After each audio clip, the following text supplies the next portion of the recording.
Hi guys, इस video में बात करेंगे जो भी स्टूडेंट्स आप लोगों ने आज केमिस्ट्री का पेपर दे के आए हो तो आप लोगों ने बहुत सारे रिव्यूज अपने दिए हो केमिस्ट्री के पेपर को लेके, जिसमें से काफी स्टूडेंट्स ऐसा मानते हैं कि पेपर जो है थोड़ा टफ आ गया था और जितना हमने सोचा था स्कोर करने के लिए उतना नहीं आ पा रहे। तो अब मेरे को बताना है कि आपके ग्रेस मार्क्स या ऑप्शंस अवेलेबल हैं उसके बारे में। अगर आपको लगता है कि केमिस्ट्री में उतना स्कोर नहीं हो पाएगा जितना आप एक्सपेक्ट किए थे, लेट्स से कि आपको ऐसा भी लगता है कि पास ही नहीं हो पाऊंगा, तो उस कंडीशन में क्या करें। मैंने पेपर मंगवा के भी देखा एंड पेपर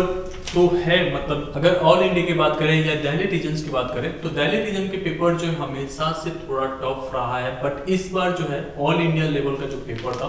वो कह सकते हैं कि थोड़ा जो है दिल्ली लेवल से ऊपर था। ठीक है, अब आपके क्या रिव्यूज है वो आप कमेंट सेक्शन में बता सकते हो। ठीक है, पेपर मॉडरेट था, मतलब इतना टॉप भी नहीं कह सकते। हालांकि अगर आपने सेक्शन ई से स्टार्ट किया होगा तो आप लोगों को टाइम बच गया होगा। अगर आपने सेक्शन ए से स्टार्ट किया होगा तो ऑप्शंस वाले जो क्वेश्चंस है वहाँ पे आपको थोड़ा प्रॉब्लम तो फेस करना पड़ा होगा समय को लेके। ठीक है, जो कि मैं पहले बताया था कि टाइम मैनेजमेंट करना जरूरी होता है। अब केमिस्ट्री के पेपर्स तो आप लोग के हो गए,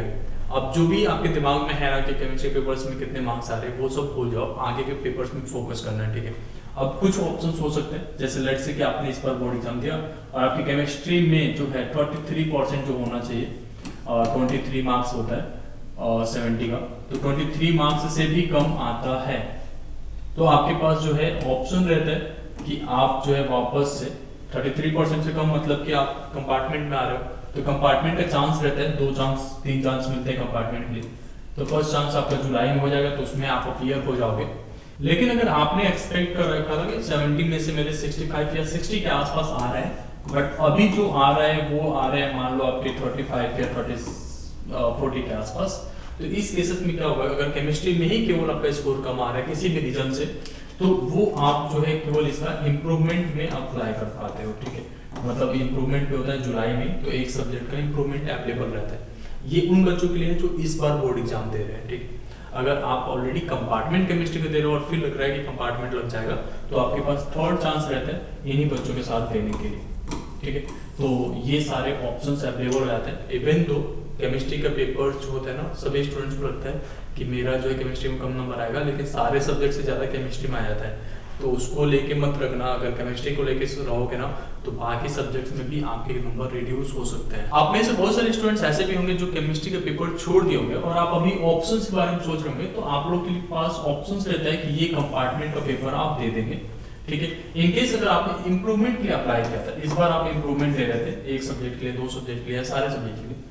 तो अगर आपने सारे सब्जेक्ट के लिए अप्लाई किया था और केमिस्ट्री का पेपर छोड़ दिया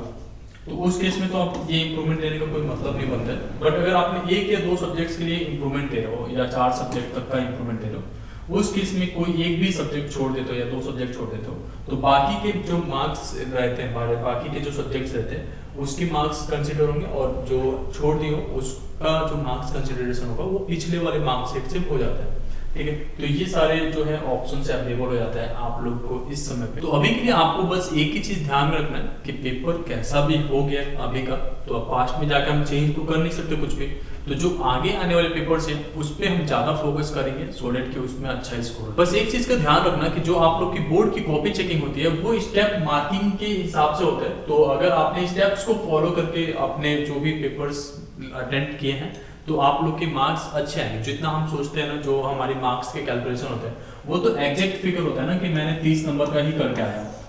बट जो बाकी के क्वेश्चंस आपने अटेम्प्ट किया था जिसमें आप लेट्स से कि 2-4 स्टेप्स तक आप सही गए होगे, देन उसके बाद से नहीं आता होगा या आपने ट्राई किया होगा तो उस पर भी मार्क्स मिलते हैं। और ये पूरा मिला के ना अगर आपने 30 तक आप सोच रहे हो तो वो आपका 50 प्लस हो जाता है या इससे भी अधिक चला जाता है। ठीक है, और इसी में आप लोग का ग्रेस मार्क्स का भी प्रोविजन रहता है, तो अगर आप जो है थोड़ा कम भी वो कर रहे हो, लेट्स से कि आपको लग रहा है कि 20 तक भी नहीं आ पाएगा, तो अगर आपने सारे क्वेश्चंस को अटेम्प्ट कर रखे तो ग्रेस मार्क्स की वजह से आप जो है पास हो रहे होंगे। क्योंकि लास्ट ईयर जो है हमने बहुत सारी कॉपियाँ जो है फोटो कॉपी निकलवाया था सीबीएसई की तरफ से, और उसमें हमने पाया था कि सीबीएसई की मार्किंग जो है वो बहुत ही ईजी होता है, मॉडरेट होता है। मतलब ऐसा नहीं है कि आपने जो है अटेम्प्ट किया है और सही स्टेप्स को यूज़ किया तो आपको मार्क्स नहीं मिलेंगे। ठीक है, तो उसके लिए बिल्कुल परेशान नहीं हो, आप लोग के मार्क्स अच्छे आएंगे। अभी आगे वाले सब्जेक्ट्स पे फोकस करो। ठीक है, होप इंटर आपको वीडियो पसंद आया होगा। Thank you so much.